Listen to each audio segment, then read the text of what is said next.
நான் சொல்ல போகிற விஷயத்துக்காக யாரும் என்னை திட்டாதீங்க. இது ஒரு பித்தளை சொம்புங்க. இந்த நான் கட்டுறது சேனல் அந்த அம்மா வந்து சொன்னாங்க, இந்த மாதிரி சொம்பில் வந்து காசு போட்டு வச்சா நமக்கு எப்போவுமே குறையில்லாமல் காசு இருக்கும் அப்படின்னு சொல்லிட்டு. அவங்க சொன்னதில் எனக்கு ஏதோ ஒரு நம்பிக்கை.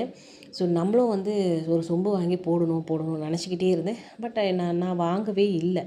அதுக்கப்புறம் என் அக்காவோட வீடு கிரகப்பிரவேசம் போகும்போது இந்த சொம்பில் வந்து கலசம் வச்சு எனக்கு கொடுத்தாங்க. எனக்கு சொம்பு கிடச்சிது. அதுக்கப்புறம் நான் இந்த சொம்பில் காசு போட்டு பீரோவில் வைக்க ஆரம்பித்தேங்க. இது நம்புறீங்களோ நம்பலையோ, யார் எழுதுனாலும் என்னை திட்டுறீங்களோ எனக்கு தெரியாது. பட் இந்த சொம்பில் என்றைக்கு நான் காசு போட்டு வைக்கணும், அன்னையிலேருந்து இந்த சொம்பில் எப்போவுமே காசு எனக்கு வந்து நான் செலவு பண்ணிட்டாலும் மறுபடியும் வந்து அதில் சேர்ந்துடும். ஸோ எனக்கு பயனுள்ளதாக இருக்குது.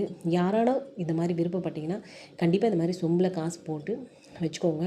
இதுக்காக யாரும் பேட் கமெண்ட்டை எதுவுமே சொல்லிடாதீங்க. ஏன்னா நான் அனுபவிச்சதை உங்களுக்கு சொல்கிறேன். நிச்சயமாக இது ஒரு பயனுள்ள பதிவாக இருக்குது எனக்கு. வேணுன்றவங்க சொம்பில் வந்து காசு சேர்த்து வச்சு பாருங்கள். நல்ல ஒரு பயன். இது கண்டென்ட் எல்லாம் கிடையாது, சரியா?